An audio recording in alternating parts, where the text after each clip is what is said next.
Empezamos a grabar, profesor. Bueno, muchas gracias. Buenos días o buenas tardes a todos. Agradezco mucho su presencia en esta nueva edición de nuestro seminario permanente de estudios medievales, que este año está dedicado a Santo Tomás de Aquino. Me toca a mí presentar hoy, y lo hago con muchísimo gusto, a nuestra expositora, Francisca Reyes, quien es abogada por la Universidad de los Andes. Después hizo un magíster en bioética en la Universidad Católica, sobre el tema justamente de la disponibilidad del propio cuerpo. Ella lo estudió aquí desde las perspectivas de Santo Tomás y de Immanuel Kant, que pudieran parecer visiones bastante alejadas una de otra, pero con algunas coincidencias importantes. Y posteriormente ella se inscribió en el doctorado en filosofía, que actualmente está en los últimos tramos de su tesis por la cara de agotamiento que tiene. Es evidente que está en ese periodo de su tesis, también con una tesis que ella había empezado con el mismo tema de la maestría en bioética, pero después decidió cambiarlo hacia otro tema que también que tiene que ver con la bioética, que es el asunto del principialismo, el asunto del principialismo, esa cuestión de los principios éticos que se suelen utilizar como una especie de método para la solución de dilemas morales en bioética. Francisca está trabajando actualmente, o sea, ya está, como les digo, prácticamente finalizada su tesis sobre esta cuestión del principialismo. Francisca es también en estos momentos directora de formación identitaria en la Universidad Gabriela Mistral. Esta es su función actual y ha publicado numerosos artículos, todos referidos a cuestiones de filosofía práctica, fundamentalmente asuntos de bioética. Así que bueno, creo que todos la conocemos, no necesita ella de mayores presentaciones, así que le damos la palabra y especialmente quisiera agradecerte por tu disposición a participar en esta actividad, Francisca. Tiene la palabra. Muchas gracias, profesor. Muchas gracias también a la escuela por la invitación. Debo comenzar con una declaración de honestidad intelectual, y es que yo no soy filósofo de profesión, por lo tanto, desde ya me excuso por posibles imprecisiones. Por otro lado, tampoco soy de tomo y lomo como me gustaría, tomista, como muchos de quienes me imagino están presenciando esta presentación. Por ende, declaro en primera instancia hago ese disclaimer inicial. Ahora, contarles un poco del contexto en el cual se origina mi interés por Santo Tomás y el tema del suicidio. Todo se remonta, y acá el profesor Jorge Martínez tiene una implicancia directa, esto es un poco anecdótico, al año 2018, cuando yo cursaba mi primer semestre del Magíster en Bioética en la Universidad Católica. Y en el contexto de una clase de fundamentos filosóficos para la bioética, el profesor Jorge Martínez toma una frase de este libro que ustedes ven acá, Lecciones de Bioética de Kant, y lee lo siguiente. Ya van a entender por qué les estoy armando este contexto y por qué estamos hablando de Kant en un seminario sobre Tomás de Aquino, pero el profesor lee: al ser una persona, esto en el contexto en que Tomás de Aquino está hablando sobre los deberes hacia el propio, Kant está hablando sobre los deberes hacia el propio cuerpo. Dice: al ser una persona, no es una cosa sobre la que se pueda tener propiedad alguna. No es posible ser al mismo tiempo cosa, persona, propiedad y propietario. Fíjense ahora, así pues, el hombre no puede disponer de sí. Y acá viene lo que marcó mi vida hasta el día de hoy. No está autorizado a vender un diente o algún otro miembro de su cuerpo. Entonces, en ese momento, 2018, le digo: profesor, perdone, pero el que está diciendo que no estamos autorizados a vender un diente u otra parte de nuestro cuerpo es el mismo Kant, que en la fundamentación de la metafísica de las costumbres y en la crítica de la acción práctica erige el principio erige la autonomía como un principio de la moral. Y me dice: es el mismo Kant. Yo venía de hacer clases de Derecho Natural un par de años, y en ese contexto siempre estudiamos con mis alumnos para pasar el tema del suicidio y del homicidio en la perspectiva tomista. Entonces, en ese momento decidí que quizás no era tan ilógico hacer un paralelismo entre la forma en que Tomás de Aquino estructura su argumentación multidimensional acerca del suicidio y lo que Kant al mismo tiempo propone. Entonces, la charla de hoy va a tratar un poco sobre eso. Esto se tradujo en finalmente mi trabajo de grado del magíster y que fue publicado el año 2021 con un artículo dirigido por el profesor Jorge Martínez titulado Perspectivas filosóficas a partir del problema del suicidio. Bien, lo que es este artículo, que posteriormente el año 2022 fue retrabajado y publicado, no el mismo artículo por supuesto, quiero declarar, en otro artículo que se llama Kant y el suicidio, una suerte de antinomia. Bien, entonces, ¿qué es lo que les quiero proponer en esta charla? Que si hacemos un paralelismo entre las visiones de Aquino y Kant, que en general hoy en día se suelen situar muchas veces como autores diametralmente opuestos en muchas de sus dimensiones filosóficas, en realidad ambos ofrecen ciertas perspectivas que rechazan la legitimidad del suicidio, y si hacemos un zoom en los argumentos multinivel que ellos utilizan para esta argumentación, nos vamos a dar cuenta que hay un paralelismo interesante y que de alguna u otra manera el pensamiento de Tomás de Aquino sigue estando vigente en un autor que uno podría pensar que es diametralmente opuesto y que de hecho se usa en las discusiones bioéticas actuales. Kant, como precursor de la autonomía, se usa como el fundamento de muchos de los argumentos actuales a favor, por ejemplo, de la eutanasia, ahora que nos aproximamos nuevamente a la discusión legislativa, o del suicidio, como una acción autónoma. ¿Bien? Entonces, esto daría origen a una suerte de cuestionamiento de la concepción moderna de autonomía y a una, por ende, reivindicación de lo que sería la concepción de libertad de Tomás de Aquino. Tengo estructurada esta charla de la siguiente manera: partir por los argumentos que Tomás de Aquino estructura para exponer su postura en cuanto al suicidio, luego el paralelismo con los argumentos de Kant y cómo eso nos llevaría a constituir la argumentación y la interpretación actual de lo que es la autonomía y la posible legitimidad o ilegitimidad del suicidio. Ustedes bien saben, todos ustedes más tomistas que yo, que el pensamiento de Tomás de Aquino de alguna u otra manera se transforma en una clave para la forma en que se configura la ética medieval, muchos de cuyos elementos nosotros tenemos presentes actualmente. Ahora, en este sentido es importante recordar que Aquino adopta la visión ilemórfica de Aristóteles. Este va a ser un elemento central en su argumentación posterior sobre el suicidio. Por lo tanto, para Tomás de Aquino, el cuerpo no sería algo externo, no sería algo accidental al ser humano, sino una parte constitutiva de su esencia. Esto hay que tenerlo presente porque lo retoma después Kant. ¿Bien? En términos argumentativos, entonces, gran parte de la argumentación de la doctrina tomista en torno al suicidio lo vamos a encontrar en la Suma de Teología, aunque hay otras obras que voy a mencionar del autor, del Aquinate, que nos pueden de igual forma dar luces para complementar esta gran estructura argumentativa. Tomás de Aquino construye su argumentación respecto del suicidio en forma muy similar a cómo construye su argumentación respecto de la justificación de la pena de muerte. Puede ser que esté diciendo algo bastante polémico, pero no estoy hablando del contenido de la argumentación, sino esta forma que tenía Tomás de Aquino de armar esta suerte de justificaciones mixtas, justificaciones multiniveles. ¿Bien?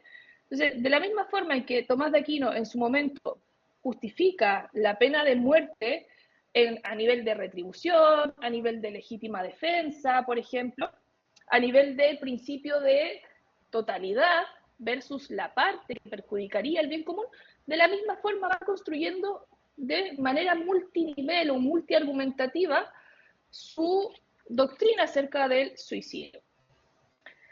Identifico 4 niveles de argumentación en la postura tomista acerca del suicidio. El primer gran nivel de argumentación tiene que ver con lo que se ha denominado coloquialmente la triple injuria, y que sorprendentemente, como vamos a ver más adelante, se replica en la argumentación de Kant, por mucho que uno pensaría que, como decía hace un rato, son diametralmente opuestos.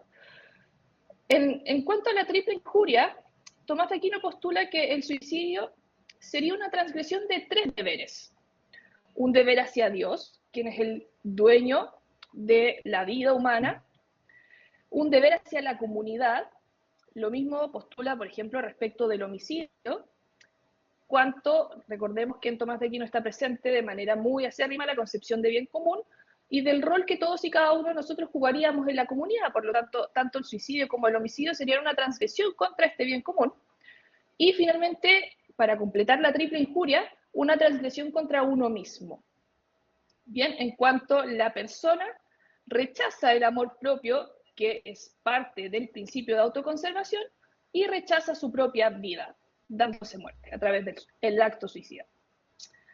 En un segundo nivel de argumentación, Tomás de Aquino habla de una cierta idea de libre albedrío, todavía muy lejos del concepto kantiano de autonomía, pero un libre albedrío con límites, límites sustentados sobre los preceptos de la ley natural, que es otro nivel de argumentación. Uno de cuyos primeros preceptos, tanto si lo pensamos a nivel nociológico como a nivel ontológico, sería el precepto que ordena la autoconservación del ser, la razón por la cual nosotros tratamos de no cruzar la calle cuando vienen autos, de bajar por las escaleras, de no arriesgar nuestra vida innecesariamente. Por eso digo a nivel ontológico como a nivel nociológico, es uno de los primeros preceptos al cual accedemos, es de acceso universal prácticamente, y responde a una de las necesidades principales del ser, que es la supervivencia, ¿bien? A nivel biológico. Finalmente, en cuanto a los niveles de argumentación, cabe destacar lo que ya les decía, que es la concepción ilemorfista que retoma Tomás de Aquino de Aristóteles y que percibe, por supuesto, al alma y el cuerpo como dos componentes intrínsecamente unidos, que por lo tanto cuya unión no es accidental, sino que es intrínseca, es trascendental y por lo tanto que no se conciben en forma separada, ¿bien? Razón por la cual podemos afirmar que la persona no tiene un cuerpo, no tiene una vida, sino que su cuerpo es su vida. Como señalé anteriormente, el tratamiento del suicidio se encuentra principalmente en la sumatológica y estos cuatro niveles argumentativos, la triple injuria, los límites del libre albedrío, la relación alma-cuerpo y los preceptos de la ley natural, los podemos encontrar en la cuestión 64 de la segunda secundae, artículo 5. Ahora bien, en otras obras de Tomás de Aquino también, sí, o sea, si bien no vamos a encontrar una referencia explícita al problema del suicidio, tal como sí lo señala en la Suma cuando se pregunta si puede el ser humano darse muerte a sí mismo, podemos encontrar algunos temas que nos permiten ir robusteciendo esta doctrina. Entonces, por ejemplo, en el comentario del libro de las sentencias de Pedro Lombardo, vamos a encontrar varios temas en relación con la ética y con el pecado, y uno de esos temas precisamente guarda relación con el deber del ser humano hacia su propia vida. Entonces, acá reforzamos nuevamente lo que constituiría uno de los primeros preceptos de la ley natural, que sería el principio de autoconservación. En el de malo, cuando Tomás de Aquino hace referencia a la naturaleza del mal y del pecado, y profundiza en la discusión sobre el pecado o los pecados contra uno mismo, nuevamente nos estaría ofreciendo una base para que podamos entender qué lugar ocupa la figura del suicidio dentro de su marco ético. Y acá, por ejemplo, si hacemos un pequeño zoom en la obra, podríamos encontrar que cuando Tomás de Aquino trata la cuestión del mal en relación con el libre albedrío y la responsabilidad moral del individuo, está nuevamente haciendo alusión a esta idea de un cierto libre albedrío con límites que tienen que ver con la autoconservación. En el comentario al libro del De Ánima de Aristóteles, Tomás de Aquino hace un zoom nuevamente a la relación alma-cuerpo y ya esta necesaria violación de la naturaleza humana al concebir al cuerpo como una unión accidental del alma, ¿bien? Y finalmente en el de Regno vamos a encontrar, como ya les decía hace un rato, si hacemos un paralelismo con el argumento de Tomás de Aquino, que justifica la pena de muerte, alusión al bien común y al liderazgo político, al papel que juega el individuo en la sociedad, y por lo tanto esta idea de que el individuo juega un rol en la concepción del bien común y la relevancia que la vida humana tendría en la sociedad, lo que serviría de base para entender cómo el suicidio, así como el homicidio, afectarían el bienestar de la comunidad. Bien, entonces para recapitular, si nosotros tuviésemos que reconstruir la argumentación o la doctrina tomista en torno al suicidio, lo haríamos pensando en esos elementos claves. en esta triple injuria que ya les decía, 3 deberes que se transgreden hacia Dios, hacia la comunidad, hacia uno mismo, una concepción de libre albedrío muy lejos de la concepción autónoma que después presentará Kant, que tiene unos ciertos límites que guardan relación con esta concepción ilemórfica y con uno de los primeros preceptos de la ley natural, que es el principio de autoconservación. Movámonos ahora, o trasladémonos varios años, y veamos cómo es que Kant argumenta o construye su argumentación, esto desde luego de manera bastante sucinta, en torno al suicidio, y vamos a empezar a encontrar paralelismos bastante interesantes. En primera instancia, en la metafísica de las costumbres, Kant establece como uno de los primeros deberes del hombre para consigo mismo, en su calidad de animal, la autoconservación. Entonces aquí nosotros vamos a encontrar una similitud inmediatamente con los preceptos de la ley natural propuestos por Tomás de Aquino, dentro de los cuales, en un sentido ontológico y nociológico, vamos a encontrar la autoconservación. Contrario a la visión autonomista que habitualmente se le suele atribuir a Kant, ustedes bien saben que a partir de la presentación de sus imperativos categóricos y su gran imperativo categórico, Kant niega que los seres humanos puedan ser considerados propiedades de sí mismos. En este sentido, la persona no podría disponer de sí misma porque ello supondría una contradicción. Esta contradicción a mí me gusta titularla de manera quizás un poco imprecisa en términos filosóficos, lo reconozco, una imposibilidad metafísica de poseerse a sí mismo. ¿Esto por qué razón? Porque cuando nosotros hablamos de poseerse a sí mismo, estamos hablando de un concepto patrimonial, de ser dueño de. Y una de las necesidades propias del concepto de dominio es que nosotros podamos identificar al dueño del objeto del dominio. Como dice Kant, propiedad y propietario, cosa que sería imposible en términos físicos y metafísicos respecto del ser humano, porque somos nuestro cuerpo, no es que yo me pueda desdoblar y decir soy dueña de mi cuerpo. Por lo tanto, no se puede hacer esa distinción como yo sí podría decir en este momento soy dueña de este lápiz. Bien, ser dueño de algo es la premisa necesaria para poder ejercer una de las principales facultades del dominio, que es la enajenación de aquello de lo cual se es dueño. Entonces, siguiendo esta lógica, existiría esta imposibilidad de poseerse a sí mismo y, por lo tanto, de ejercer ciertas funciones propias del derecho de dominio, como, por ejemplo, la enajenación. Luego, siguiendo en la lógica argumentativa de Kant, la autonomía siempre debe ser entendida dentro de los límites de la razón y de la moralidad. Por lo tanto, la acción suicida sería una transgresión de los deberes, y acá viene una parte muy interesante.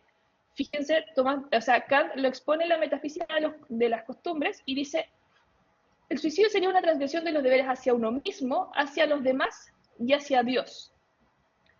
Kant, en el fondo, está argumentando sobre la misma lógica que en su momento, muchos siglos atrás, Tomás de Aquino argumentó, que era la primera de los niveles argumentativos que yo les mencionaba, la triple injuria.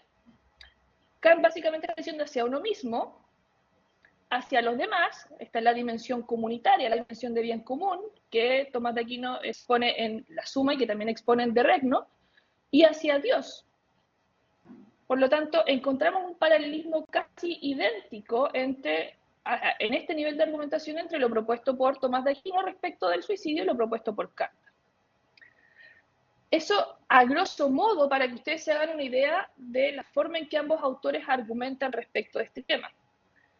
En cuanto a las posibles conclusiones que nosotros podemos desprender de este paralelismo, vamos a encontrar en primera instancia la posibilidad de una cierta crítica hacia la interpretación moderna del principio de autonomía, que en el fondo sería o promovería una concepción despersonalizante del cuerpo que se traduce en una instrumentalización del mismo. Ahora bien, no es de sorprender que nosotros nos encontremos en el debate actual, por ejemplo, a favor de la eutanasia, con un concepto de autonomía como entendida como una libertad absoluta, una libertad para todo, incluso para disponer de sí mismo, pese a que ello pudiese llevar a la autodestrucción. Y ahí nos encontramos con un problema lógico, porque el fundamento de la autonomía o el fundamento del ejercicio de la libertad se centra sobre la base de estar vivo. Por lo tanto, habría una cierta contradicción importante que se entienda el principio de autonomía como una libertad para cualquier cosa, incluso para autodestruirme a mí, que soy el fundamento lógico del ejercicio de la libertad y de la autonomía. Como podemos ver, entonces pareciera haber dos conclusiones que son relevantes para el debate actual. Primero, pareciera Tomás de Aquino no estar tan lejos de, o al revés, viceversa, pareciera Kant no estar tan lejos de la argumentación que en su momento Tomás de Aquino nos proporcionó sobre este tema. Pareciera Tomás de Aquino no haber estado equivocado en cuanto diagnosticó adecuadamente lo que hoy en día vamos a conocer como esta concepción despersonalizante del cuerpo. Y finalmente Kant y Tomás de Aquino coinciden en el valor intrínseco de la vida humana y en esta lógica que después lamentablemente como humanidad perdimos durante un tiempo, esta lógica de que el cuerpo, así como la propia vida, no pueden ser objeto de dominio absoluto por las diversas razones argumentativas que ellos proponen. Eso, profesor, para no extenderme mayormente y poder abrir el espacio al debate. Muchas gracias. Bien, perfecto. Bueno, muchas gracias, Francisca. Ha sido una cosa realmente clara, breve. Lo bueno, si breve, dos veces bueno. Así es que te agradezco mucho esta exposición. Y yo me había olvidado una cosa importante cuando te presenté, es nada más y nada menos que recordar que eres la coeditora, junto con el doctor Jorge Acosta, del libro Aborto y Eutanasia, Reflexiones sobre el derecho a la vida, que es un libro que ya ha sido presentado unas cuantas veces, incluso ahí en nuestra Universidad Gabriela Mistral, y que espero que sea un libro que realmente conmueva a los legisladores, ¿no? Y ese libro comparta con tu exposición actual eso de la contundencia y la brevedad. Así que bueno, dicho esto, podemos abrir el diálogo. Si alguien quiere hacer alguna observación, pregunta, este es el momento.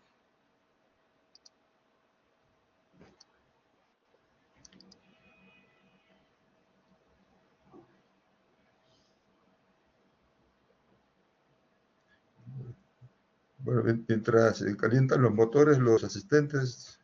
Juan Pablo, sí. Adelante, Juan Pablo. Gracias, Jorge. Una consulta, Francisca. Claro, hay cierta continuidad en el ámbito ético entre Tomás de Aquino y Kant, pero también sería interesante mostrar las incompatibilidades que hay en términos quizás un poquito más fuertes, en términos metafísicos, porque a la larga el tema del suicidio y en general el tema de la bioética se toma, yo pienso, de una manera un poquito casi como técnica, y creo que hay unos temas más trascendentes todavía. No sé si nos puedes como ilustrar un poquito más claro, en la continuidad, pero también en la discontinuidad que hay entre Tomás de Aquino y Kant, sobre todo en temas de bioética. Muchas gracias, Juan Pablo. Bueno, efectivamente, sí, si bien podemos encontrar este paralelismo a nivel de este tema súper específico que es el suicidio, vamos a encontrar muchas incompatibilidades en relación con una concepción más, como dices tú, más metafísica, en la dimensión más antropológica. Por ende, lo relevante a nivel del debate bioético creo que va a estar en que las interpretaciones sean las adecuadas, y ahí yo hago un mea culpa porque muchas veces las personas dedicadas a la bioética y otras hierbas, como diría el profesor Martínez, no hacemos el zoom necesario que se necesitaría en la dimensión más de fundamentación, y como bien dice Juan Pablo, el debate se centra en la dimensión más logística, más técnica, que sospecho que va a pasar, lamentablemente, ahora que se reactive el debate sobre la eutanasia, nos vamos a quedar en ese aspecto. Por ende, es importante tener en cuenta que, claro, que si bien podemos encontrar este paralelismo, incluso podemos encontrar esta alusión que hace que hace Kant a Dios como dueño de la vida, eso no significa que ambos autores compartan una misma concepción antropológica de la persona. Sí, a partir de ambos podemos llegar a afirmar el valor, por ejemplo, intrínseco de la vida humana, el valor de la dignidad. En eso sí coinciden, pero si entramos ya a hilar más fino, a nivel de concepción antropológica más elemental, podríamos decir, los autores sí tienen muchas discrepancias que convendría tener en cuenta al momento de hacerlos discutir en una discusión, valga la redundancia, de carácter bioético. Completamente de acuerdo contigo. Que haya continuidad en este tema no significa que en todo el fundamento metafísico anterior exista la misma continuidad o la misma compatibilidad. Gracias.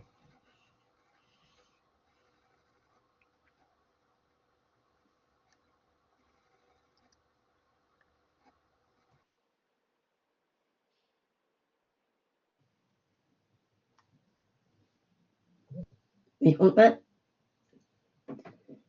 ¿puedo hacer otra pregunta? Sí, Vale. por supuesto, Mirko.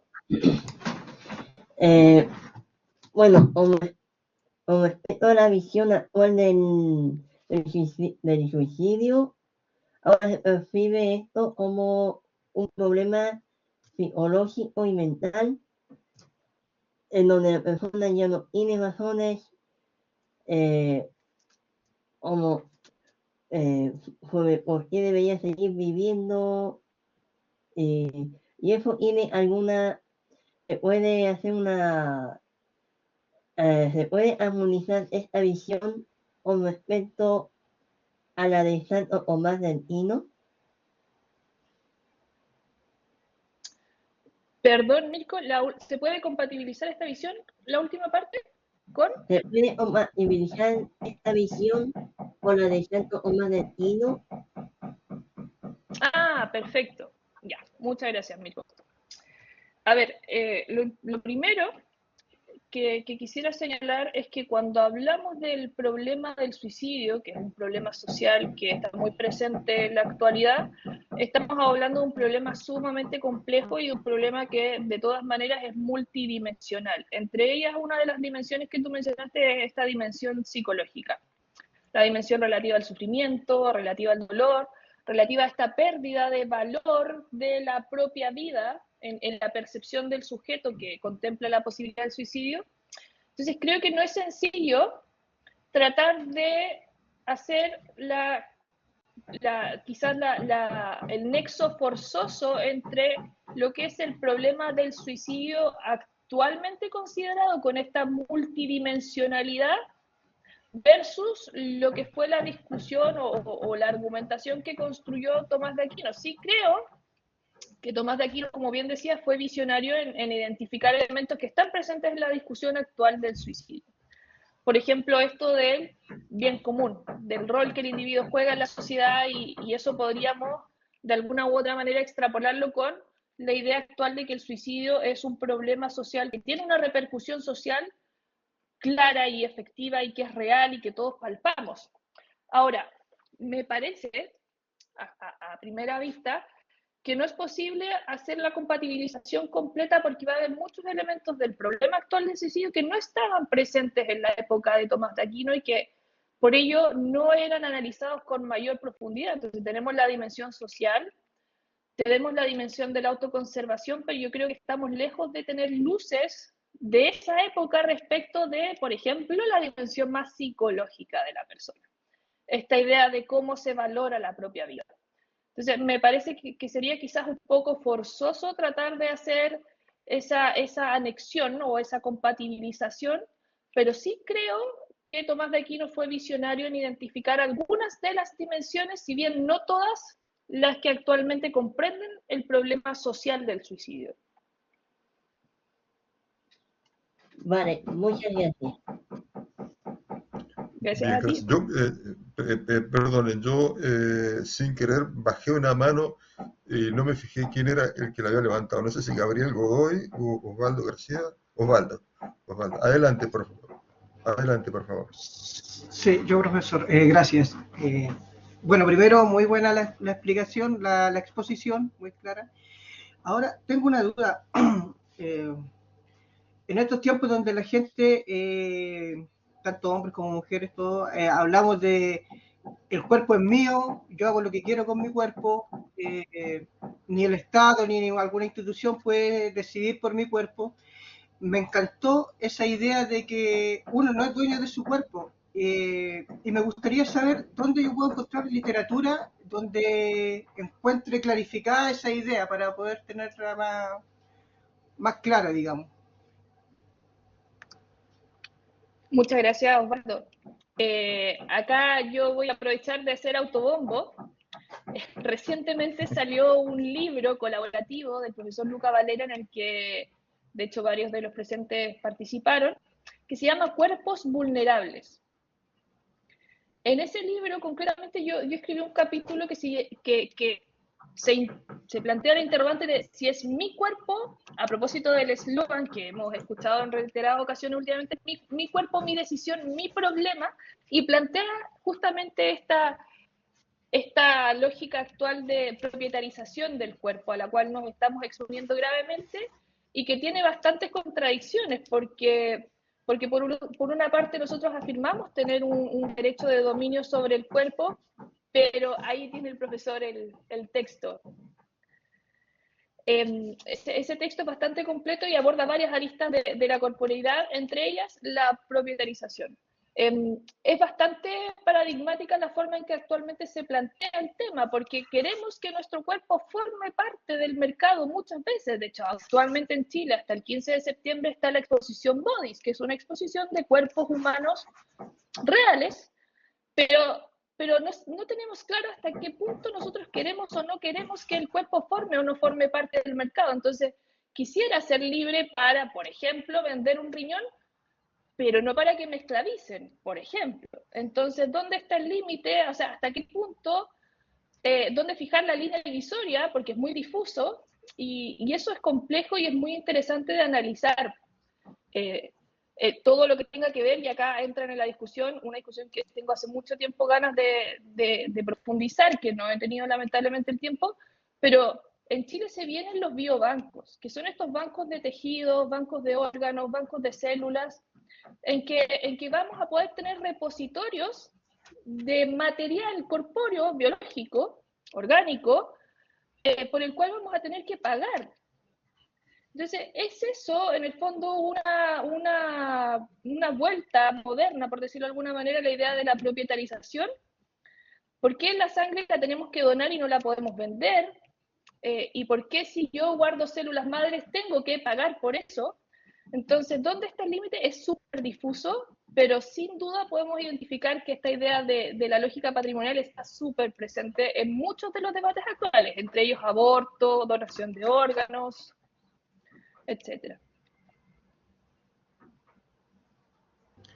Bien, tenemos dos consultas más, una de Ana María y la otra de Marcela. Ana María, por favor. ¿Sí, Ana María? Hola, muy buenas tardes. Hola, profesor. Mira, la verdad es que es un poquito una consulta unida con un comentario. No sé si lo habrás hecho porque en algún minuto me tuve que desconectar y entrar de nuevo porque no escucha bien. Pero en conformidad más o menos a lo que decía Mirko, ya creo que en el tema del suicidio son muchas aristas. Psicológicas, sociales, como tú hablabas, ¿cierto? Como sociedad nosotros tenemos una responsabilidad para poder, ¿cierto?, evitar que las personas lleguen a un estado en que quieran realmente quitar su vida. Mi tema es el siguiente. Tengo una gran amiga que pasó por un intento de suicidio y que fue muy fuerte, con un tratamiento muy largo. Pero el tema es que la persona que toma la decisión, ¿cierto?, de quitarse la vida o de intentar quitarse la vida y si no resulta, qué sé yo, no lo hace porque ella sienta que es dueña de su cuerpo. Es decir, la persona está tan mal que en realidad no quiere seguir viviendo, pero no por el hecho de decir, ¿sabes qué? Yo voy a decidir ahora que no quiero vivir más porque el cuerpo es mío.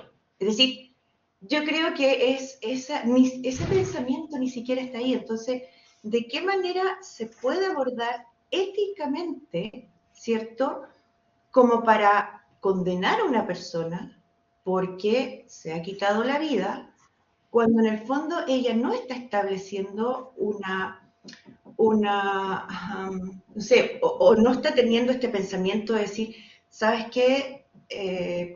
Este cuerpo, esta materia, digamos, es mía, yo decido lo que hago con ella. Creo que es una decisión que no es lo mismo, por ejemplo, que puede enfrentar una mujer ante un aborto.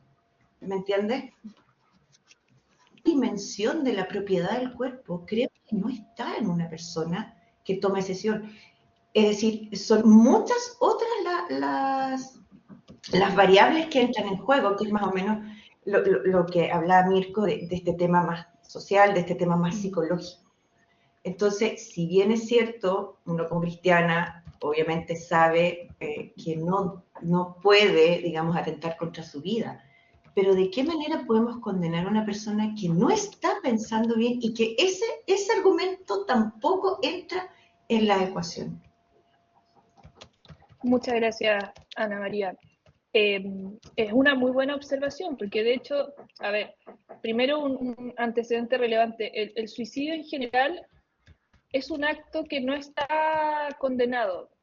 Uno puede escuchar críticas a nivel social, a nivel ético, pero por ejemplo, para que ustedes sepan, a nivel jurídico no se juzga por dos razones. Primero, porque no se puede juzgar, porque si el suicidio resulta ser efectivo, no hay a quién enjuiciar, es una razón logística, desde luego, pero además porque en los países donde se han establecido sanciones para las personas que cometen intentos de suicidio, y ojo, se han establecido por razones de orden social, personas que intentaban, por ejemplo, actos suicidas en lugares altamente concurridos que no resultaban, después se les sancionaba. Bueno, esas personas en esos países comenzaron a haber suicidios de manera cada vez más catastrófica, más efectivos por el miedo precisamente, y esto fue un efecto no previsto por el legislador, el miedo a que el intento de suicidio se frustrara y en el fondo la persona tuviese que, además del dolor interior de no haber podido cumplir con el cometido, pasar por una sanción de carácter judicial. Entonces, en primera instancia, aclarar que desde el punto de vista al menos jurídico no existen sanciones al homicidio, no está prevista como una acción que pueda ser sancionada, y precisamente eso, en parte por lo que tú decías, no es que la persona o nosotros estemos considerando que la persona está voluntaria y conscientemente queriendo transgredir esta suerte de derecho que no tiene sobre sí mismo. Yo creo que eso no es lo que está presente en muchas de las críticas o en muchos de los comentarios que se puedan hacer en términos, insisto, socioculturales o éticos hacia las personas que cometen suicidio. Yo creo que no es el factor principal, sin embargo es un elemento que subyace no a las personas que toman la decisión, porque estoy de acuerdo contigo en que sin duda es un problema multidimensional y quizás una de las dimensiones últimas o ni siquiera presentes va a ser el tema del dominio del propio cuerpo. Yo creo que no entra en la ecuación de la persona que toma la decisión. Sin embargo, vale la pena hacer alusión a esta idea porque está presente, como bien tú decías, en otros de los debates actuales que nosotros tenemos a nivel social. Por ejemplo, el del aborto. Entonces, en ese sentido, conviene pensar y conviene reforzar la idea de que no somos dueños de nuestro cuerpo, porque si somos dueños de nuestro cuerpo, estaríamos propietarizándolo, estaríamos afirmando implícitamente que es una cosa y llevamos años como sociedad luchando para que no seamos considerados cosas y seamos tratados como personas con la dignidad que ello conlleva. Entonces, es un poco la idea de visibilizar socialmente que estamos haciendo lo contrario a lo que queremos. Pero en ningún caso, y acá, insisto, comparto plenamente contigo, podríamos pensar que la idea de querer transgredir este dominio esté presente en la decisión de la persona que se suicida, porque el problema es mucho más complejo y hay dimensiones que yo creo, como son de carácter interno, ni siquiera vamos a poder identificar claramente. Muy bien, muchas gracias. Creo que me gustó mucho la... Gracias. Perdón, antes de darle la palabra a Mirko, Marcela quería intervenir. Por favor, Marcela, ya se había anotado antes en el chat, pero sí, ahora lo va a hacer de viva voz. Adelante, por favor. Hola, buenas tardes, ¿me escuchan? Perfecto. Muy bien. Sí, claro. Yo soy Marcela Cubillos Poblete, de Historia de la Universidad de Valparaíso. Primero quería felicitar a Francisca por la presentación, me pareció interesante y muy concisa, y eso, como dijo Jorge, se agradece. Ahora yo quería un poco volver al origen de la presentación, digamos, el contexto en el que se encuentra, que es el Centro de Estudios Medievales, y mi pregunta escrita, ahora la digo oral, un poco más amplia, es pensando en volver a la raíz medieval del tema, digamos. Como Santo Tomás ofrece una mirada más vinculada a finales del mundo medieval, me gustaría si Francisca pudiera, como especialista, conocedora del postulado de tomista, dar algunos referentes respecto a cómo fue creciendo, bajando, criticándose la percepción del suicidio.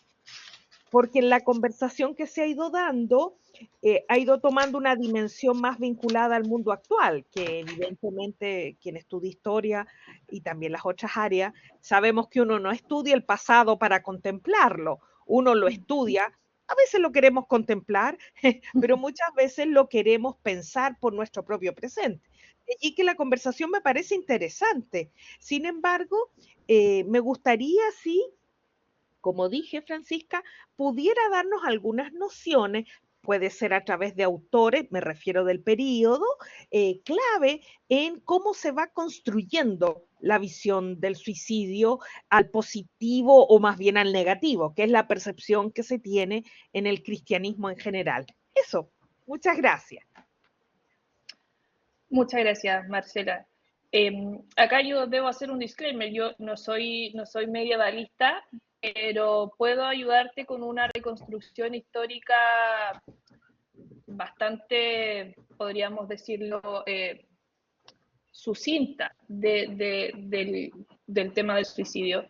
Creo que el problema del suicidio, en términos de evolución histórica, pasó por algo similar a lo que pasó el tema de la eutanasia en términos de evolución histórica. ¿Por qué estoy diciendo esto? Porque fueron dos temas que nosotros discutimos mucho actualmente, pero cuyos antecedentes históricos quizás no manejamos tanto, y dos temas que tuvieron fluctuaciones en cuanto a su concepción moral y a su concepción sociocultural. O sea, ¿por qué hago este paralelo? Porque el suicidio, así como la eutanasia, por ejemplo, si nosotros nos remontamos a la antigüedad, si nosotros revisamos el concepto en las novelas de Homero, por ejemplo, en la Odisea, son conceptos que aparecen bajo una connotación sociocultural distinta. ¿Ya? Por ejemplo, el suicidio y la eutanasia eran considerados en esa época actos heroicos. ¿Bien? O sea, cuando Homero relata, aparece por primera vez el concepto de eutanasia en la Odisea, así como cuando aparece la idea de darse muerte a sí mismo, era casi en un acto heroico, y en el caso de la eutanasia era la muerte suave, la muerte que merecía el héroe, fuera lejos del mar, acompañado de su familia. Entonces, eran conceptos que originalmente tenían una concepción muy distinta a lo que nosotros tenemos actualmente de ellos. Luego, en la época medieval, concretamente, en el caso de Tomás de Aquino ya sabemos, él retoma la visión ilemorfista de Aristóteles. Sin embargo, los otros autores del periodo no distan mucho de la concepción tomista. O sea, los otros autores escolásticos que hacen referencia al problema del suicidio también lo hacen desde la lógica, quizá no se centran tanto en esto, por ejemplo, de la triple injuria, pero sí lo hacen desde la lógica, por ejemplo, de que no existe algo así como el dominio de sí mismo. Estoy pensando en autores que no adhieren estrictamente al periodo, pero que sí nos podrían dar luces: Francisco Suárez, Domingo de Soto, que son autores que vuelven sobre esta idea de, ojo, la persona no tiene una relación de dominio sobre su cuerpo. Esa es una percepción errada. Entonces, creo que esos son los niveles que adopta este tema, pero vuelvo a hacer este paralelismo porque me parece que el suicidio, así como la eutanasia, en términos de evolución histórica, tuvieron fluctuaciones en cuanto a su connotación, pero en ese periodo concretamente la argumentación está centrada en esas dos lógicas, creo yo. Por una parte, en lo que Tomás de Aquino refuerza, esto de la triple injuria, del precepto de autoconservación, pero otros autores ponen el foco sobre la idea de que no existe algo así como un derecho de dominio sobre sí mismo. Bueno, vamos, gracias. Vamos a pasar a la última pregunta. Creo que Mirko quería hacer una intervención. Ya por razones de tiempo vamos a ir cerrando, pero le damos la palabra a Mirko nuevamente. Bien. Bueno, también ella hace un ejemplo en donde estaría del primer nivel de la injuria y menciona Omar, y no sé si sonaría lógica en algún momento, por ejemplo, cuando hay un pelotón de soldados en una guerra, el asunto de la guerra ya es un asunto también complejo en la ética, entonces están siendo atacados por un pelotón, pero uno de los suyos decide sacrificarse. Eso no sería como por ejemplo, ya está presente la idea del bien común. El soldado quiere salvar a sus propios compañeros, pero decide sacrificarse a sí mismo. No sé si me entiendes el ejemplo que te di. Sí, Mirko.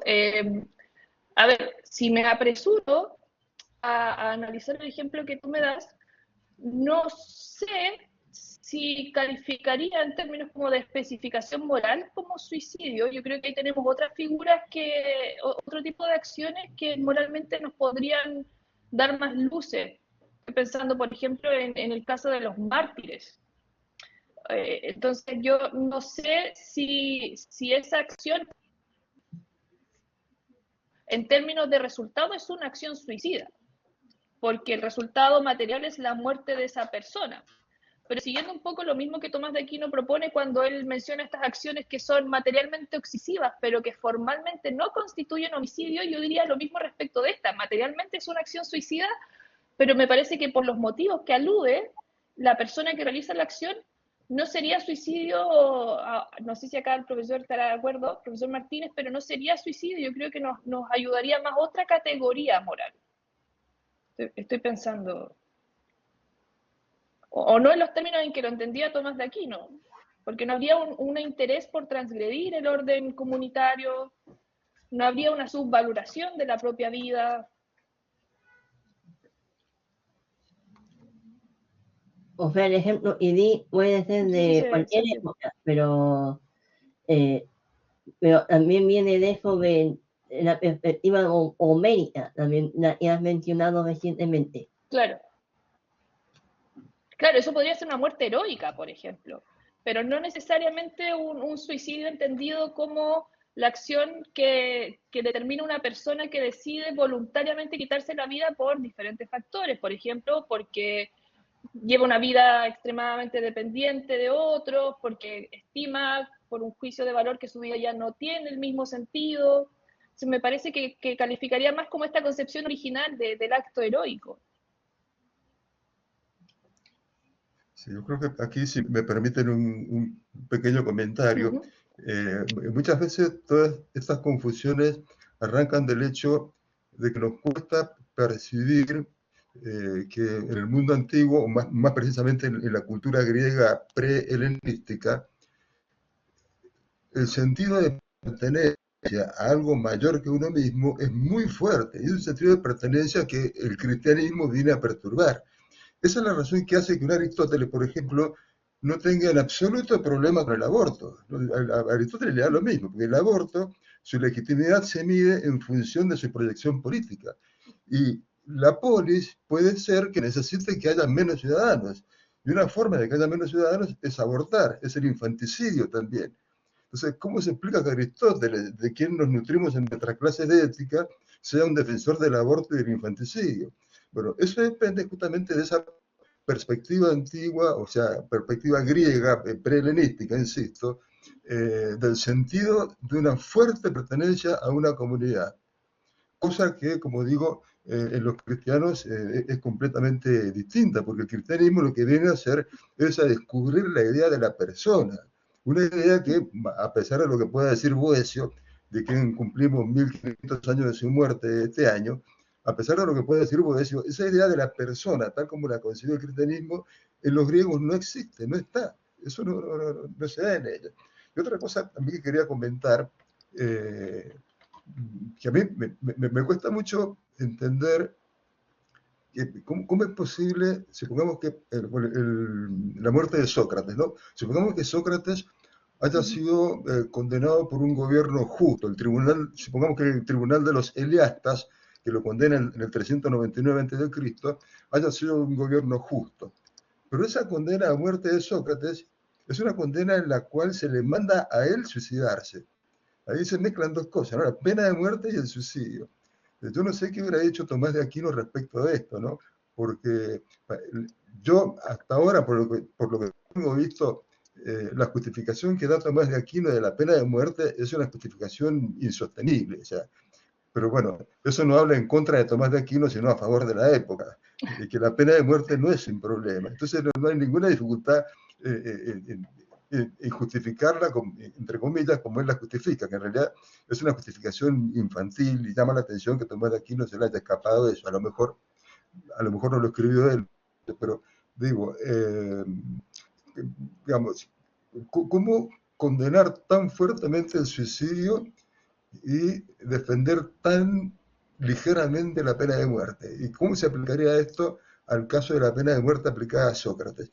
Son cosas que me pregunto, que no te las pregunto a ti, Francisca, pero lo hago a modo de comentario nada más, un poco por culpa de Mirko también. Bueno, eso. Son preguntas que no Yo nos creo van a que dejar ya dormir estamos esta en la noche, hora. profesor. Sí, me imagino, claro. Podríamos buscarlas en el celular de Hermosilla, en una de esas la encontramos ahí también, ¿no? Le mandamos un WhatsApp a Hermosilla a ver qué dice. Se va a querer suicidar, Hermosilla. Sí, Mirko. Sí, yo creo que sí, Mirko. Dejate la grande. Bueno, vamos a dar por finalizada esta sesión. Agradezco nuevamente la excelente disposición y las respuestas de Francisca, así como la participación de todos ustedes que han hecho de esta sesión algo verdaderamente grato, una fiesta para el alma, de verdad.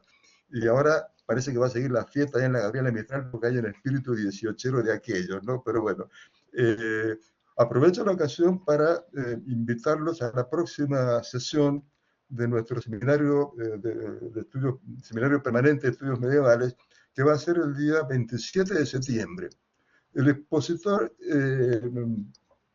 bueno, tiene sus cosas, algunos estarán en contra, otros a favor de él, pero bueno, el 27 de septiembre expone Jorge Martínez sobre un tema titulado Santo Tomás y el prólogo del comentario a la política de Aristóteles. Eso es el próximo 27 de septiembre. Así que, bueno, muchísimas gracias a todos, que tengan un excelente fin de semana. Ha sido un gusto. Muchas gracias. Muchas gracias a todos, que estén muy bien. Muchas gracias. Felices fiestas patrias. Gracias. Muy bien. Igualmente, profesor, y ahí estaremos el 27. Gracias, Francisca, excelente exposición. Muy bien. Gracias. Estupendo, Chao, chao. Jorge y Francisca, que estén bien. Gracias. Igualmente, Igualmente, gracias. gracias a Hasta todos. luego.